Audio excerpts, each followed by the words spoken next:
بالله من الشيطان الرجيم. بسم الله الرحمن الرحيم. إن الله وملائكته يصلون على النبي يا أيها الذين آمنوا صلوا عليه وسلموا تسليما.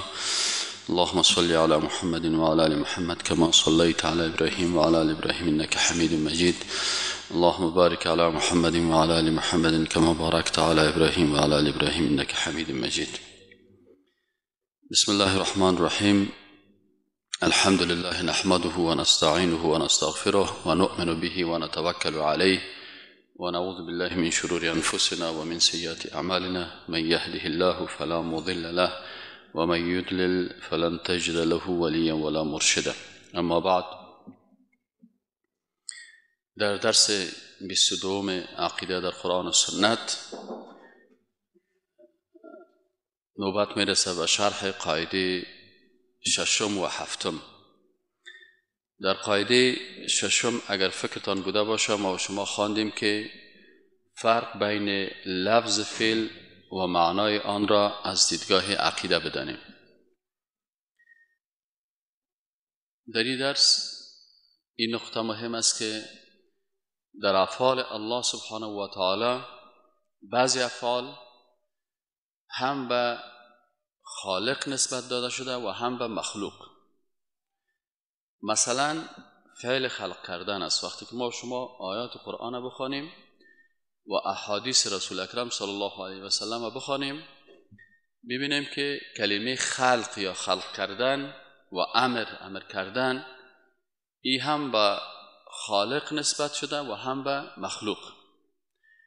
مثلا در آیت شریف است که الا له الخلق والامر. الا آگاه باشید، له خاص بر الله هست، الخلق خلق کردن والامر امر کردن. و باز آیت شریف دیگه گفته که فتبارک الله احسن الخالقین، سوره مؤمنون آیت 14. در اینجا فتبارک الله، پس با برکت است الله، احسن الخالقین، بهترین خلق کنندگان.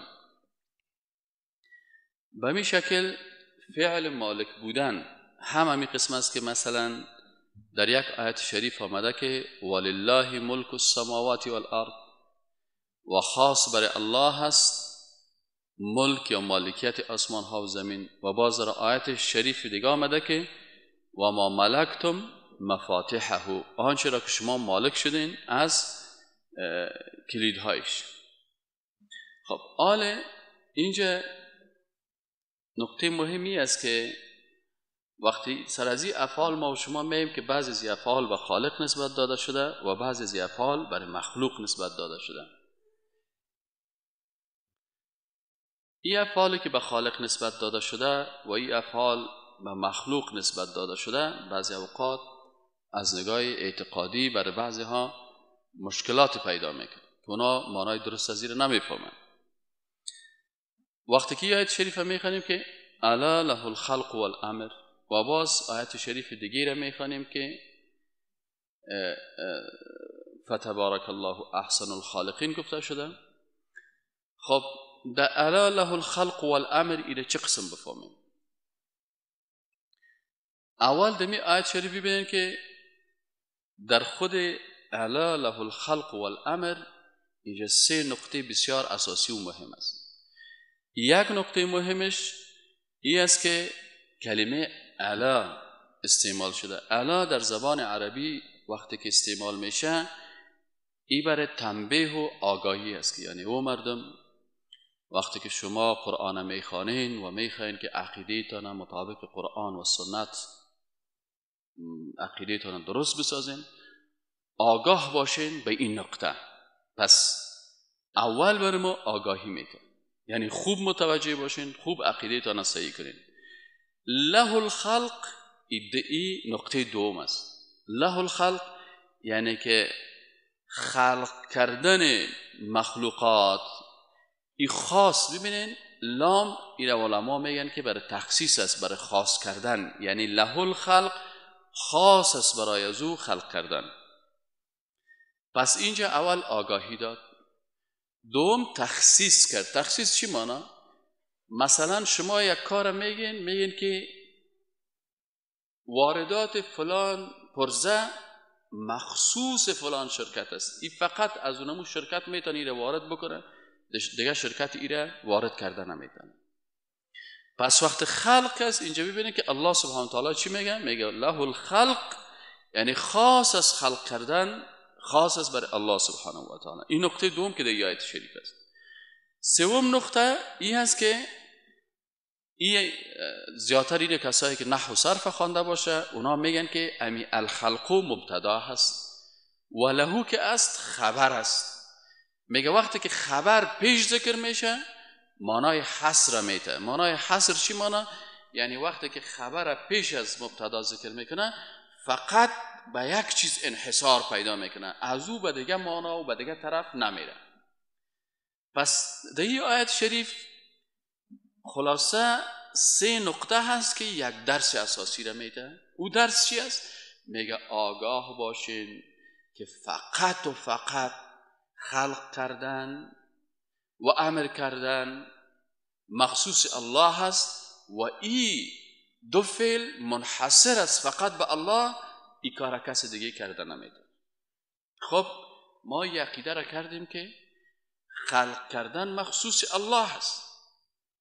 حال یک کس سوال میکنه میگه خب حال شما گفتین که خلق کردن مخصوص الله هست، پس در این آیت شریف دیگه که گفته فتبارک الله احسن الخالقین، اینه در خود قرآن، در قرآن عظیم شان مثلا گفته شده که الله بهترین خلق کننده ها هست. پس این خلق کردن به دیگه مخلوقات هم نسبت داده شده و گفته خداوند بهترین خلق کننده ها هست.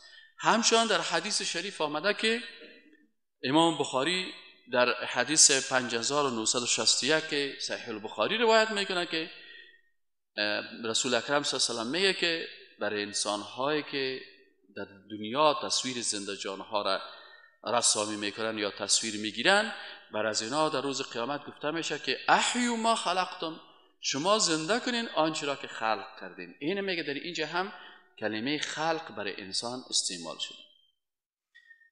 در اینجا ما شما میگیم که برادر ما در قاعده قسم گفتیم در قاعده ششم که فرق بین لفظ فعل و معنای آن را از دیدگاه عقیده بفهمیم.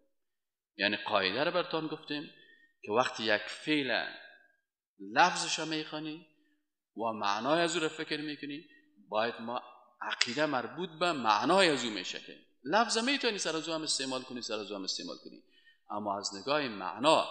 پس معنایش چه قسم است که اینجا علما چی میگن؟ میگن خلق به 2 معنا استعمال میشه. خلق به 2 معنا استعمال میشن. اول معنایش به معنای ایجاد یا از نو پیدا کردن است.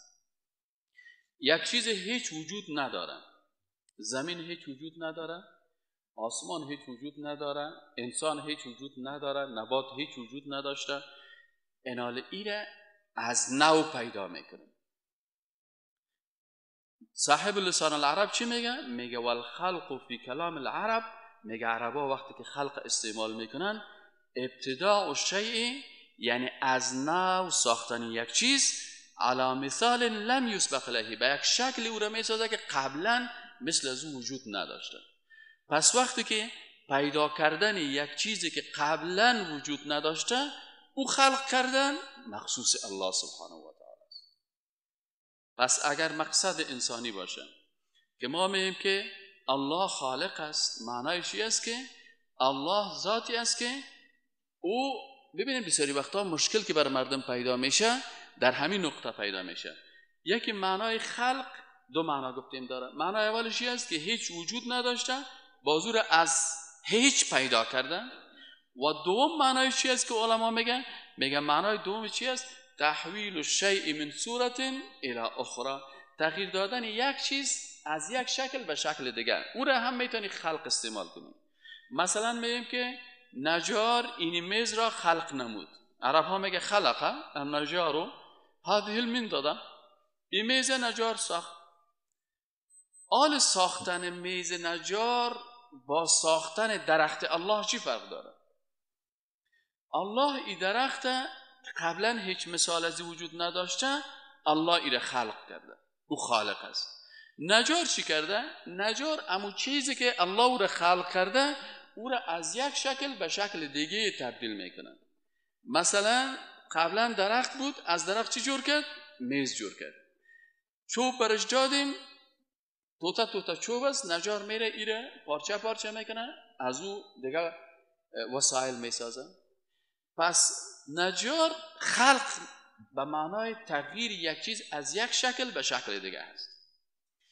اینال وقتی که در آیات قرآن استعمال شده، انسان موحد و یکتاپرست این دو معنا را میفهمه.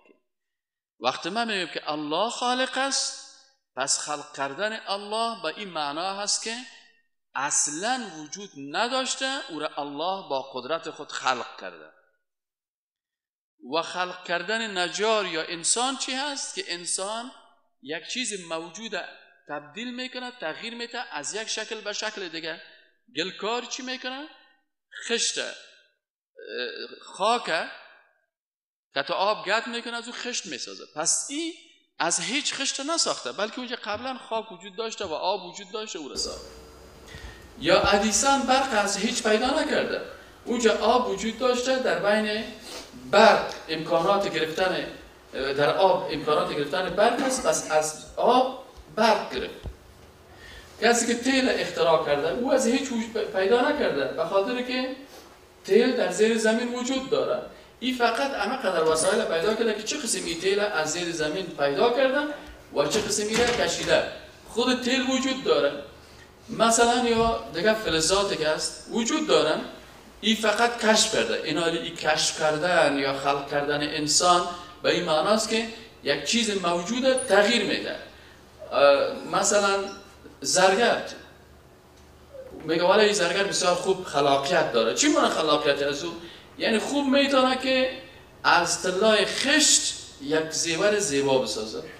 پس این تغییر دادن یک چیز از یک شکل به شکل دیگر، این مربوط به مخلوقات میشه. چون مخلوق در عالم اسباب مقید است، پس او سبب موجود است، وسیله موجود است، این فقط شکلش تغییر میده. اما خالق متعال خلق از او چه قسم است؟ اذا اراد شیئا ان یقول له کن فیکون. نیازی به قبل از او نداره. از این خاطر قدرت الله را در اینجا درک میکنیم. خلق کردن الله به معنای از نو ایجاد کردن یک چیز. واضح است انشاءالله، فهمیدین یا نه؟ پس کلمه خلق در قرآن هم برای انسان‌ها استعمال شده و هم برای خالق استعمال شده. در احادیث عینه منتها کسایی که عقیده توحید خواندن و میفهمن معنایش فرق میکنن که خلق کردن الله با معنای از نو پیدا کردن یک چیزی که صورت از او قبلا وجود نداشته. مثلا هیچ انسانی وجود نداشت در روی دنیا، الله انسان خلق کرد. یا یک طفل از هیچ شکل ازی در دنیا وجود ندارد، الله سبحانه و تعالی ایره پیدا میکنه. اما خلق کردن انسان ها چی است؟ که او یک چیز موجودی که در جهان است ایره از یک شکل به شکل دیگه تبدیل میکنه. نجار از درخت که موجود است میز میسازه که شکلش فقط تبدیل. اما نجار اوتو نیست که همین میزه از هیچ پیدا کرده باشه. اینی فرق است. یا زرگر از طلای خشت، از طلایی که مثلا از معدن آوردن او رو میگیره و در بین ماشین یا در هر چیزی که هست او رو باز به شکل زیور یا کره یا لاکت یا گوشواره یک چیز جور میکنه. پس خلق که به خالق نسبت میشه و خلق که به مخلوق نسبت میشه باید فرق شود. از این خاطر ما که گفتیم فعل خالق و مخلوق نسبت نمیتیم، اگر یک نفر پیش دکتر میره که دکتر صاحب بر ما دوا بده، یا همین طفل ما مریض است یا طفل ما مثلا مشکلات در رحم مادر است، از این خاطر طفل پیدا نمیکنه، این در عالم اسباب است، این پچکاری و دوا و عملیاتی کار است. لکن مشکل وقت پیدا میشه که یک نفر پیش یک مخلوق میره و بر از او میگه که در عالم اسباب نه، ما فوق اسباب که مربوط به الله میشه، میگه برای ما بچه بده. یک نفر پیش زیارت میره، مثلا برای از صاحب قبر میگه که برای ما بچه بده یا دختر بده. اینجا از نگاه معنا مشکل پیدا شد. چرا که اینمی کسی که تو پیش از او میری و برش میگی برای ما بچه و دختر بده، این مخلوق است، این نمیتونه که برای تو اولاد بده. وقتی که اون مخلوق نمیتونه برای تو اولاد بده، تو میری از پیش از او، این فعل خالق تقاضا میکنه. اینجا برای انسان در عقیده مشکل پیدا میشه. اما اگر در عالم اسباب یک نفر خانهش اولاد نمیشه، میگه چرا اولاد نمیشه؟ دکتر میگه والا در رحم خانمت کدام مشکلی هست، دانه هست یا چیزی هست، میگه خلاص مشکل نیست، برش امی دوا را میده. اینال تداوی کردن ازی و از بین بردن اعراض و امراض یک طرف قضیه است. یکی است که پیش یک کس میری که برای ما اولاد پیدا، اصلا خالق اولاد نمیده، تو برای ما بگی اولاد نصیب بکن، یا خالق برای ما دختر در قسمتم کرده، تو بگی تغییر قضا و قدر الهی رو تغییر بده، این دختر بچه بساز. اینی مشکلات دیگه پیدا میشه که از نگاه اعتقادی هست. همچنان کلمه امر، وقتی که در قرآن میخوانیم که انما امره اذا اراد شیئا ان یقول له کن فیکون، پس کلمه امر که است، امر الله سبحانه و تعالی امی هست که وقتی امر میکنه 100% تنفیذ میشه، وسایل و اسباب باشه یا نباشه. گفت خلق شوه اذا اراد شیئا ان یقول له کن فیکون. ایناله اما کلمه امر برای انسان ها هم استعمال میشه. خیلی میگه اینجا انسان هم امر میکنه و خالق هم امر میکنه. پس فرق بین از چی است؟ میگیم که برادر عزیز، امر خالق با امر مخلوق در این نقطه از نگاه معنا فرق میکنه که امر خالقی است که اذا اراد شیئا ان یقول له کن، که برش بوی کن شو فیکون میشود. اما امر مخلوق برعکس ازی هست. امر مخلوق چرا برعکس ازی است؟ امر مخلوق به خاطر ازی که احیانا مخلوق امر میکنه، امرش کس قبول نمیکنه، امر میکنه، امرش به هفته‌ها، ماه‌ها، سالها تأخیر میشه. پس او امر با این امر فرق میکنه. به این شکل فعل مالک بودن هستند. مثلا در قرآن عظیم الشان و در احادیث رسول الله صلی الله علیه و سلم کلمه مالک، ملک یعنی که مالک است، هم برای خالق نسبت داده شده، هم برای مخلوق نسبت داده شده. مثلا برای خالق چه قسم گفته؟ ولله ملک السماوات والارض، خاص به الله هست مالکیت آسمان ها و زمین. پس مالک آسمان ها و زمین فقط الله هست.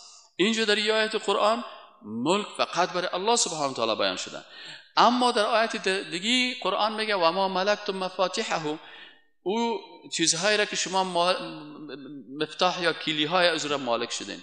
پس انسان هم مالک است و خالق هم مالک است، لکن باز از نگاه عقیده مالکیت خالق با مالکیت انسان فرق میکند. مالکیت خالق عام است، مالکیت مخلوق خاص است. الله مالک کل چیز است، الله مالک همه اشیا است. مالک ما الله هست، مالک تو الله هست، مالک آسمان ها الله هست، مالک زمین الله هست. همین مالک در نزد ما و تو هست، اصلا مالکش الله هست. پس ملکیت الله عام است. اما مالک بودن مخلوق چی هست؟ مخلوق که است مالکیتش چی است؟ خاص است. تو فقط مالک اونمو پیسه که در جیبت هستی، اما مالک پیسه که در جیب من هست نیستی. تو مالک خانه‌ت هستی، مالک کل شهر نیستی. تو مثلا مالک اونمون بکس که داری یا مالک لباست هستی. از این خاطر اون مالکیت عام است، اون مالکیت عام است و این مالکیت چی است؟ خاص است. پس مالکیت الله عام است و مالکیت مخلوق چی است؟ خاص است. پس اینال باید این معنا را انسان مسلمان موحد و یکتاپرست این باید بفهمه.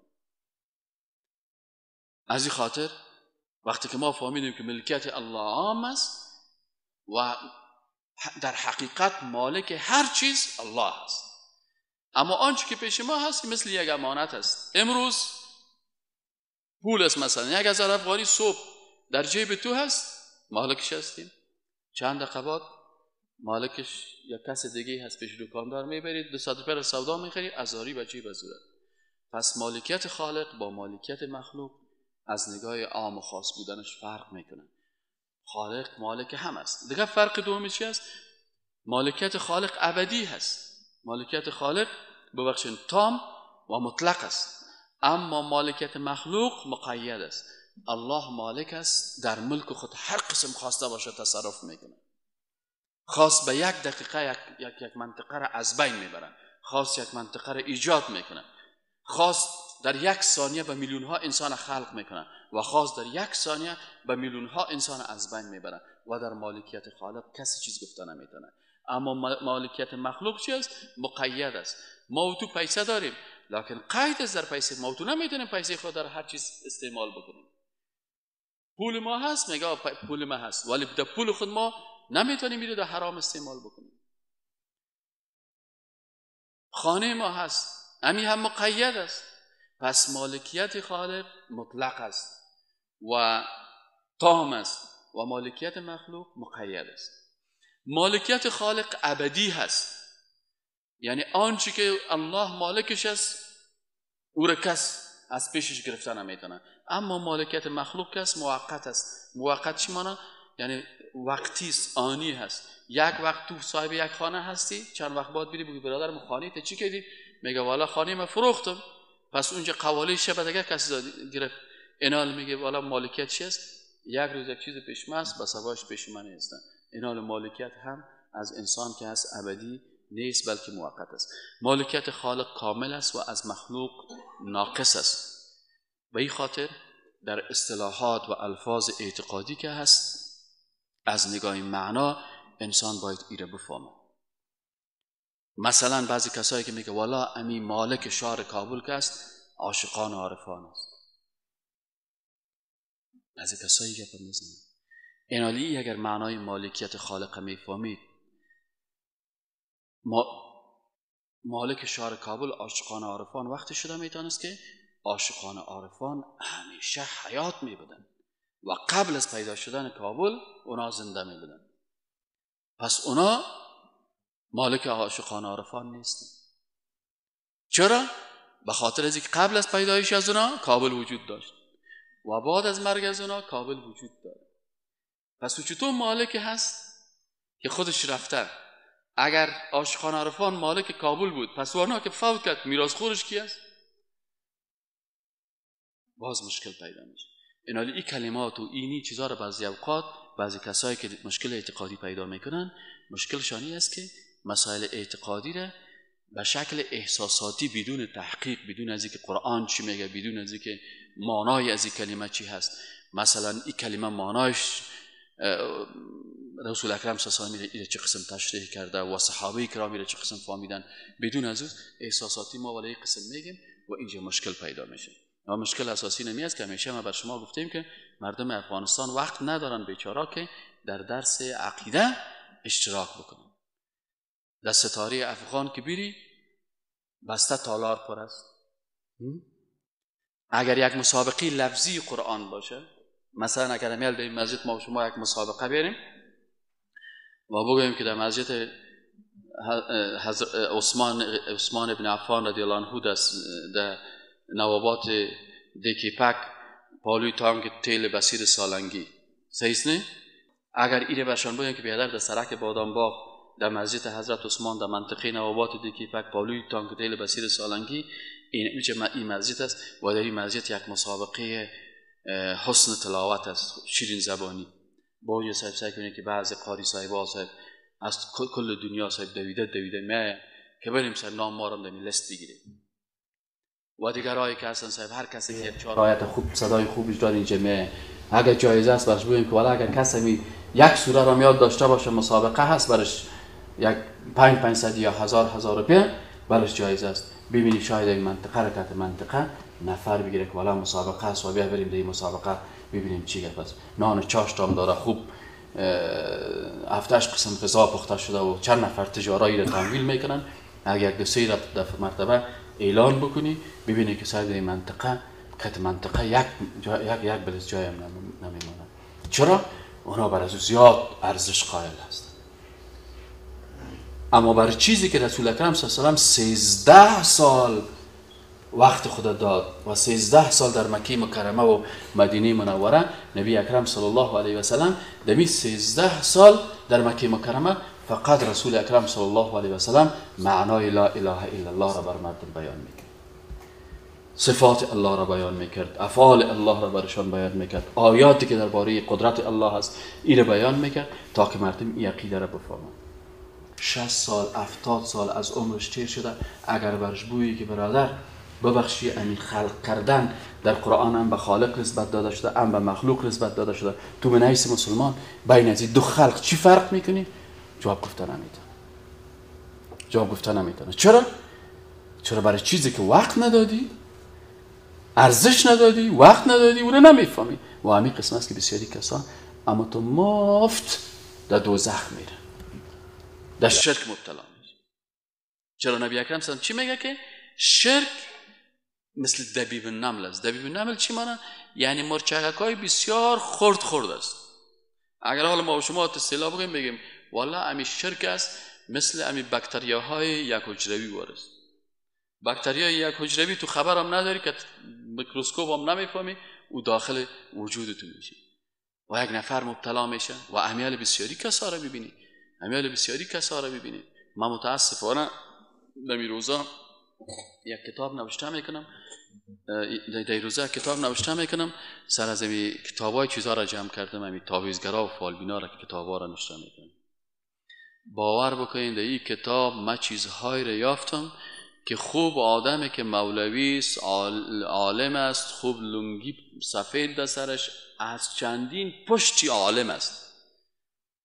یعنی پدرش هم مولوی بوده، پدر کلانش هم مولوی بوده، پدر کلانش هم مولوی بوده، و دیگه‌ش هم مولوی بوده، چندین طرفه عالم بوده، لکن از کتاب تمتم هندی تعویض نوشته میکنه. وقتی کتاب تمتم هندی را باز کردیم که در کتاب تمتم هندی چندین کفر است، در هر صفحهش کفر است، تصاویر هست. سبحان الله که مردم وقتی که مردم میگم او برادر میگن درس عقیده بخوان، میگه والا صاحب ما از پدر مسلمان هستیم. اینا لسه که از پدر مسلمان از پدر مشرک مبرایه یا نمیبرایه. اینا باسه که وقتی که از این کتاب کس تعویض نوشته کنه، سبحان الله که از این کس تعویض نوشته کنه، فصل تعویض به طریقه غیر مشروع از این صاحب تعویض نوشته میکنه. یک وقت خدا ما را ببخشه ما هم نوشته میکنیم، سر ما هم نوشته میکنن اینا صاحب. این یک کتاب از به نام تمتم، گلزار تعویضات، تعویض نقش سلیمانی، تمتم هندی، دمی لبای سرک هم که ببینین همین کتابا پیش روشون ماندگی. حالا سعی کنین این کتابا پیش روی ماندگی هستی. نوشته از طلسمات تمتم هندی و دوالیس اسکندرانی و چطورکایی و چنانکایی خویاخ است. اینی باز تصاویر کی هستن؟ صحیح نه؟ نمی سر سینه از چی نوشته است؟ نوشته است به حق ابو مره ابلیس. صحیح؟ این رسای باز این نفر به نام شخصیت بزرگوار اینمی عکس در روی تعویض نوشته میکنن یا پیش اون دو زنها میرن امی عکس برشان نوشته میکنن، بازی رسای میره بر مردم میگه بگیری در گردنت اویزان کن. در گردنش چی اویزان است؟ به حق کی؟ ابو مره ابلیس. دیگه چی نوشته است؟ و زهره سیدوک. و دیگه چی نوشته است؟ رسد رسول و به حق ربعه و زوباد و به حق چطورکایی. باز پایایش هم سعی که در پایش هم نشست به حق ابو مره ابلیس، در پای دیگه هم نشست به حق ابو مره ابلیس. حالی نمی کلمات وقتی که من چی کردم در قسمت ابو مره در فرهنگ ما این میگوید که ابو مره ابلیس یعنی شیطان است. صحیح؟ امام ذهبی در کتابش میگه که درباره سیدوک که سیدوک کیست، میگه سیدوک پادشاه جن بیان شده است. المختصر فی اخبار البشر میگه که سیدوک این پادشاه جن بوده، یعنی پادشاه شیطان ها. و در این کتاب ها این قصهش هست. باز ما و شما ان شاء الله در درس‌های عقیده اینا میخوایم. این دیگه عکسش است، نوشته از دیو سلیمانی. یعنی در این کتاب برای مردم اوت تلقین میکنه. یهودیا عقیده داشتن که سلیمان علیه السلام جادوگر بود. یهودیا میگفتن سلیمان علیه السلام چی بود؟ جادوگر بود. این کفر است. و ما و شما چی عقیده داریم؟ ما عقیده داریم که جادو کفر است. پس کسی که جادو میکنه او کافر است. و ما عقیده داریم که سلیمان علیه السلام یک پیغمبر معصوم بود. این کسی که تعویض میده و در سر تعویضش نوشته است که دیو سلیمانی، یعنی دیوهای سلیمان علیه السلام خودش جادوگر بود، این تو دیوها و شیطانها داشت. حال امی کسی که از این کتاب استفاده میکنه این موحد است یا مشرک و کافر و مرتد؟ خب وقتی که تعویضگر مشرک و کافر و مرتد شد، کسی که از یک کافر و مرتد تعویض میگیره و در گردن خود میپرده، او رو تایید کرد نکرد. کسی که کافر رو تایید میکنه او چی میشه؟ سری وقتا اینا تحقیقی ما براتون میگم برادرای عزیز، احساساتی کار نکنین، بخوانین کتاب، داخل کتاب باز کنین. هر کس رفته پیش از این تاویزگر شیشتن آل سیکو در سر از زمین نشست دیو سلیمانی در بین ازیا شما سال کنین، در بین اینمی چیزای ازیا اون چیزای نوشته هست که هیچ خوانده نمیشه و علما میگن که وقتی که تعویضی که کلماتش خوانده نشه کلمات کفری هست، اکثر نامای شیطانی هست، مثلا سلسالوت و مثلا همها و همهو و مثلا جهتقها چطور است و چنان است. اینی تصویرهایی هست که در این جنده داخته. این دیگه باز بلقیس است، خانم حضرت سلیمان علیه السلام که در آیت قرآن که او درباره گفته که قالت رب اینی ظلمت نفسی و اسلمت مع سلیمان لله رب العالمین، مسلمان شدن ولی عکس زیر یک قسم آوردن. و دیگه صاحب این عکس شیر و مچم شطورکایی هست و مشکل دیگه اینه. باز اینی جدولش سعی کنه این از روی ازی بسیاری تاویز نویسا باز اینی جدول میکشن. در این جدول شما خوب سعی کنید در سرش چی نشست؟ 100 نام شیطانی. لینای این اصلا از اردوی ترجمه کردن. خوب این خداموندو جور کرده بازنشته کرده لینای حب شدید. میگه اگه میخوایی که کت زن کت مرد خوبه تو در محبت برد، یعنی تاویزایی که برای نشته میکنه که یک دختر عاشقش هستن برای یک تاویز محبت بده، اینی جدول تاویز محبتشان است که مثلا شوهر کت خانم یا مرد کت زن و زن کت مرد.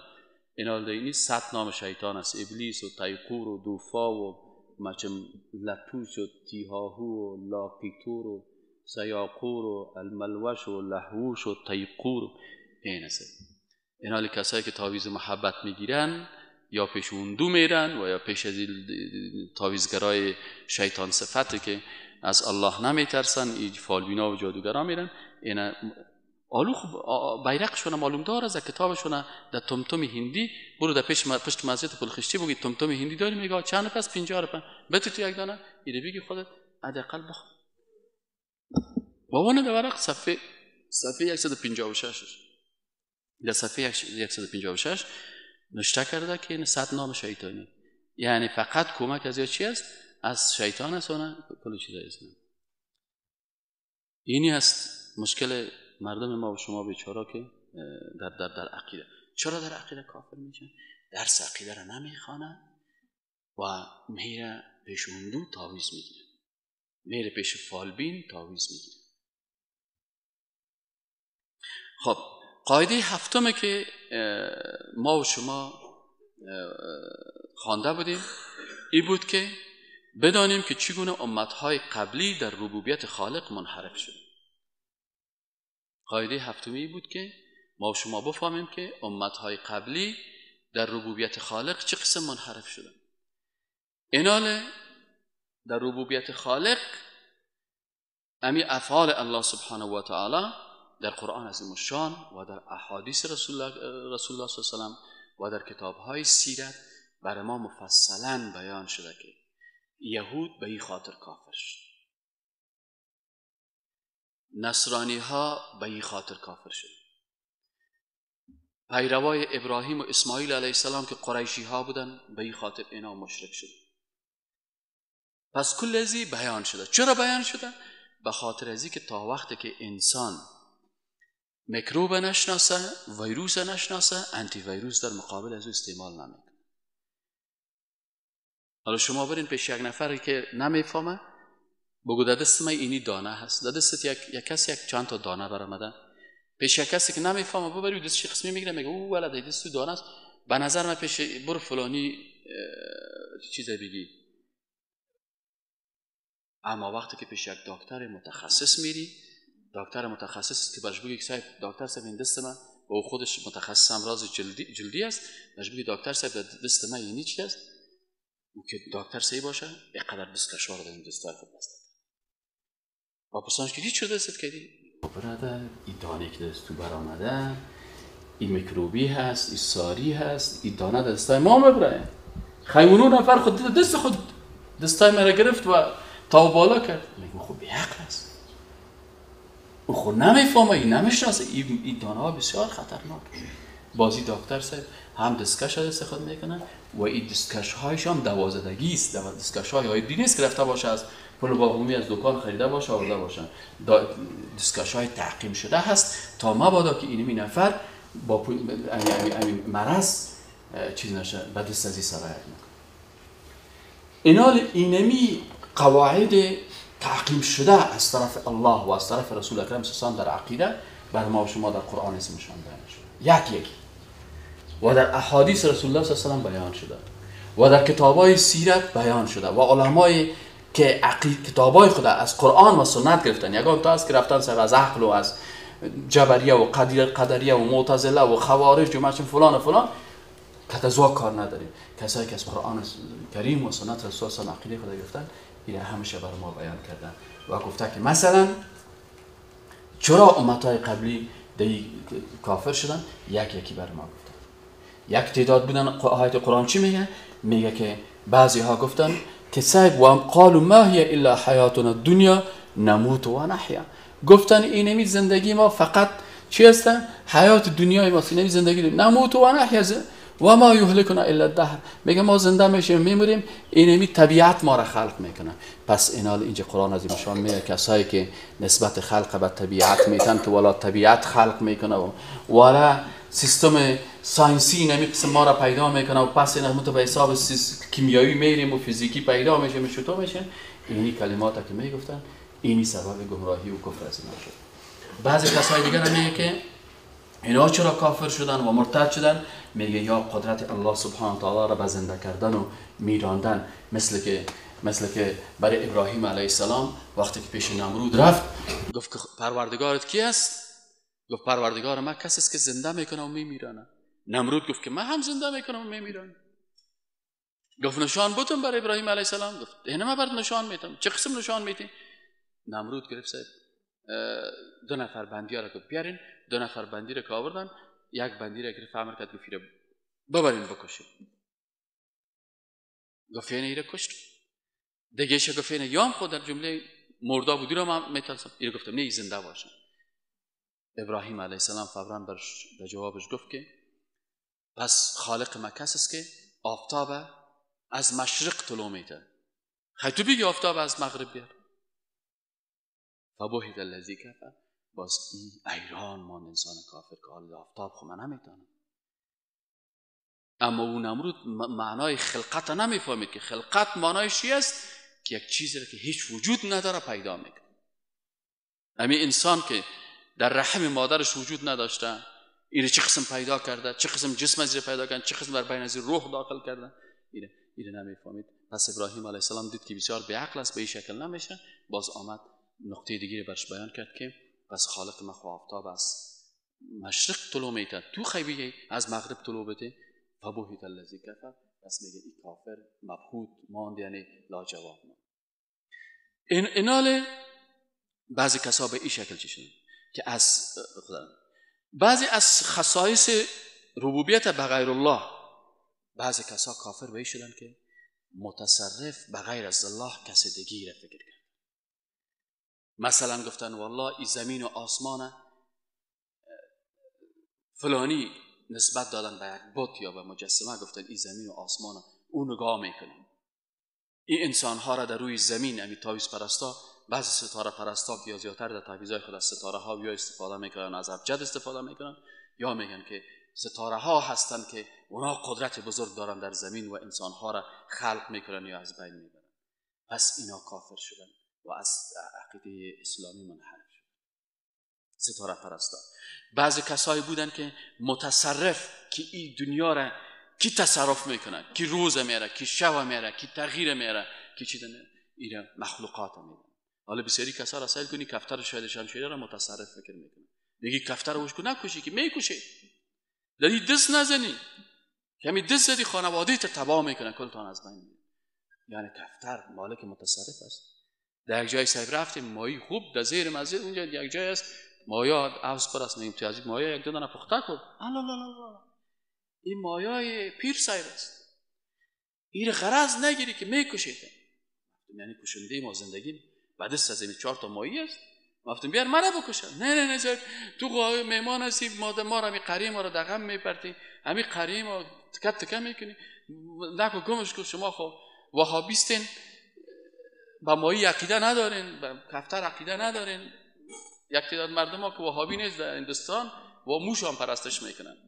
دیگه شما موش هم اگوار به موش پرستی نکو، باز میگی وهابی ها موش پرستی رو خوش ندارن، وهابی ها کفتر پرستی رو خوش ندارن، وهابی ها به کفتر احترام ندارن، به مایی احترام ندارن. این است خلاص. اونای خوب کلمه لکس پیدا کردن که هر جای که استعمال کردن، یعنی کسی که وهابی نیست او چی کنه؟ مالک متصرف کی رو بسازه؟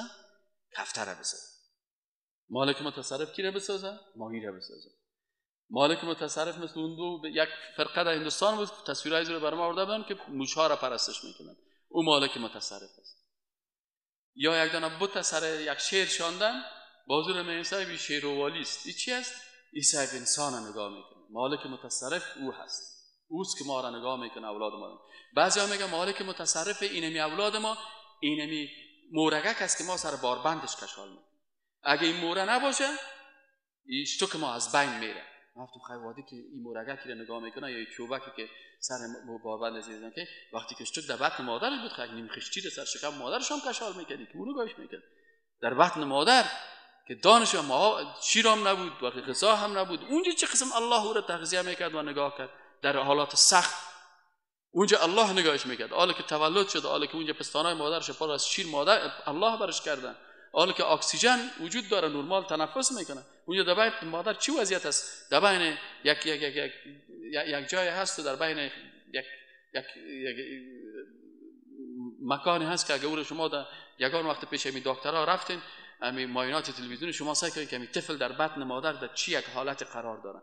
در اونجا الله سبحانه و تعالی او را حفظ میکنه و او اول مثلا مثل یک مخلوقه که بسیار خرد ذره-بینی می باشه، بالاخره او به مراحل مختلف انتقال پیدا میکنه. اونجا الله مالک متصرفش است. باز که آل پیدا شد، آل که تو جون شدی، در شانهت یک دانه چوب آوردی، صاحب خشت رفتی پیدا کردی، یا چوب پیدا کردی، یا یک درخت کنجش قیچی کردی، یا قلوخ پیدا کردی و او را آوردی اینجا کشال کردی. چی است؟ این مرا حفظ میکنه. همین انگلیسی ها بسیار خوب گپ میگه use your mind میگه عقل تا در کار پرتو. از این خاطر وقتی که یک انگلیسی که عقل خود در کار میپرتن، وقتی که قرآن میخوانن زود مسلمان میشه. قناعت دادن یک امریکایی بسیار ساده است. وقتی کتش کشیدیم برش گفتیم که الله ذات است که خلق کننده آسمان از زمین است، ای است باور به قلم گرفته تو نشته کنم میره. چی میکنی؟ زود نشته میکنه. میگه ولی باور من بسیار گپایی است که واقعا در عقل ما کار میکنه. از این خاطر با هزارها نفر دانشمندای بزرگ پروفسورهای بزرگ مسلمان شد. اما یک انسان بی عقل و جاهل، اون دو پرسته که پیش اون دو میره تعویض میگیرن و از کتاب تمتم هندی به نام ابلیس برش تعویض نوشته میکنن و تمام روز مالک متصرف خود مخلوقات قرار میده. به کفتری سجده میکنه، به بودنهی سجده میکنه، به مرغی سجده میکنه، به ماری سجده میکنه. عقل از کجا شد؟ سبحان الله. بسیاری کسان به خاطر که مالک متصرف خود چیزهای بسیار ضعیف را گرفت، پیش مار سجده میکنه، پیش فیل سجده میکنه، پیش یک حیوان که دید بر از او سجده میکنه، به درخت سجده میکنه. چرا سجده میکنه؟ به خاطر میگه اینمی هست برای من زندگی و مرگ میده، اینمی در زندگی من تصرف میره. از این خاطر مسئله مالک متصرف بسیار مهم است در عقیده. بسیاری کسان نمیفهمن چه قسم متصرف است. سعی کنین آسان من مثال بزنم. اکثر نمیدری وراست. خدایا را هدایت کنه. در موتر طرف شمالی سوار شده یگان تاکسی، یگان موتر دریور بگو، دریور سعی خوب خواندن مانده، شانگکایش هم شورک میخوره، کلاگکش هم سعی کوریشکش هم یک مامش شانه نکده، قرمه بوی میتن، سعی خواندن مانده. برش بگو که دریور جان به خاطر الله موسیقی حرام است. در یک پارچه موسیقی 20 تا گناه است. در یک پارچه موسیقی 20 تا حرام است. یک وقت من در موسیقی تحقیق کردم 10 تا گناه حرام کشیدم. یک دو هفته بعدش 14 تا برآمد. اون روز دیگه که فکر کردم که چند تا شاگردا که شیشیم سنجیدیم یک 4 تا ما چند دیدیم این 20 تا حرام شد در یک پارچه موسیقی. خب برش میگه که برادر در این پارچه موسیقی که تو ماندی در این 20 حرام است و تو چرا این کارا میکنی؟ برو برادر، حال خب وقت طالبان نیست که حالا آمدی سر ما شما چی میکنید؟ خب به خاطر الله موسیقی را بند نمیکنه. اما سیف و عقیده مالک متصرف بودن زیارت که در راه شمالی است، دمی پیش زیارت که رسید تق گل میکنه. خلیفه جان بان که نو مارش برداشته پدر موتر چپه میشه. یعنی مالک متصرف از این موتر کی شد؟ کی شد بگویم؟ شد نشد؟ یعنی اگر موسیقی را بانه الله موترش چپه نمیکنه. با او به احترامی کرد موترش چپه. اما اگر بر ازمی زیارت که دمی لب سرک است بر ازی اینجا سازش چالان بود باز این موترش چپه میکنه، این نفقیش خراب میکنه. یعنی او بیچاره دریور نمیفهمه. او بیچاره دریور نمیفهمه. چرا؟ به خاطر که دریور بیچاره وقت پیدا نکرده که CD ها یا کست های عقیده را بشنوه. اگر یک مرتبه اینمی درس برش گفته شود من مطمئن هستم که کارا نمیکنه. لکن او بیچاره نمیفهمه. چرا؟ برای تو تمام روز از زیارت گفته شده، از قبر گفته شده، اهل اولیاء الله ما را اتکاد اولیاء. بابا برادر، اولیاء الله او روز یک کس که تمام جنجال کرد والا شما اولیاء الله را خوب نمیگین. گفتم برادر عزیز، هر کس که اولیاء الله را بد میگه کافر است. ما به می عقیده هستم هر کسی که اولیاء الله را بد میگه کافر است. چرا کافر است؟ به خاطر از اینکه پیش من لیست اولیاء الله هست. او اولیاء اللهی که تو لیست کشیدی و او اولیاء اللهی که لیستش پیش من است. ما به اساس لیست خود که در اولیاء الله برات میتم هر کس که مخالفت با اولیاء الله بکنه کافر است. خب گفت بفرمایید. گفتم اولیاء الله که در آیات قرآن گفته که الا آگاه باشه ان اولیاء الله لا خوف علیهم ولا هم یحزنون، که اولیاء الله نه برشان خوف است و نه ترس. اولی از اولیاء الله در لیست من حضرت آدم علیه السلام است. صحیح است یا غلط است؟ آیا از پیغمبرها که کسی ولی الله پیشتر شده میتونه؟ پس اول اولیاء الله اولین کسی است که او را چی کردن؟ الله را خلق. الله ولی الذین آمنوا. الله دوست کی است؟ کسایی است که ایمان آورد. خب ایناله آدم علیه السلام از جمله اولیاء الله هست. بعد از او تمام پیغمبران و حضرت رسول الله صلی الله علیه و سلم در اولین لیست اولیاء الله است. کسی دیگه پیغمبر لا نفرق بین احد من رسله. بعد از رسول اکرم صلی الله علیه و صحابه کرام، ابوبکر صدیق، بعد از پیغمبران اولین نفر دومین نفر کی است؟ ابوبکر صدیق اولیاء الله است. باز عمر فاروق است، باز عثمان غنی هست، باز علی بن ابی طالب است، باز دیگه صحابه کرام من المهاجرین و الانصار. صحیح است نه؟ اولیاء الله است. باز تابعین است، باز تبع تابعین است. بعد از دیگه هر مسلمانی که در دنیا هست میگه لا اله الا الله محمد رسول الله ولی از اولیاء الله است. کل ما شما اولیاء الله هستیم. هر کسی که کلمه میکنه. چرا که ضد ولی چی است؟ عدو است. عدو دشمن است. پس تو که میگی من اولیاء الله نیستم تو دشمن الله هستی. کل ما اولیاء خیر است. ما خود ضابط اونا جنرال. کل ما دوستای الله هست. اما یکی رتبهش بلندتر است. لکن کل اولیاء الله مخلوق است. مالک متصرف نیست. یکی داره. مالک متصرف نیست. محمد صلی الله علیه و سلم که اولین اولیاء الله هست کسی را زندگی و مرگ داده نمیتونه. وقتی که او که نمیتونه این دیگه اولیاء الله که از او که در رتبهش پایین‌تر است به درجه اول نمیتونن داده. پس مسئله مالک متصرفی هست که ما او عقیده داشته باشیم که اینی مخلوق میتونه که زندگی مرا تباه کنه، مرا حیات بده یا مرگ بده یا ای بده. از این خاطر کسایی که کافر شدن، بعضی کسا بعضی افعال است که ما در درس گذشته براتون گفتم، مثلا یهودی‌ها و نصرانی‌ها چرا کافر شدن؟ بعضی‌ها نسبت کشتی دادن به الله دادن، بعضی‌ها نسبت حزن جگرخونی را دادن، این در کتاب بایبلشان است. در جای دیگه نسبت تعصف به الله دادن، نسبت راه رفتن به الله دادن، نسبت حسد کردن به الله دادن، نسبت بخیلی کردن به الله دادن.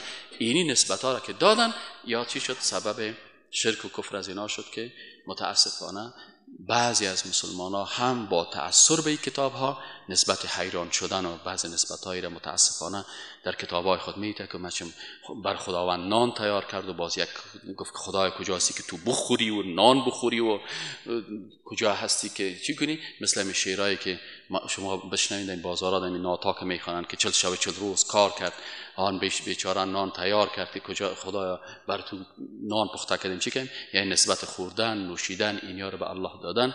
این سبب چی میشه؟ سبب بی‌ادبی به مقدسات میشه و بی‌ادبی به مقدسات این انسان از دایره ایمان میکشه.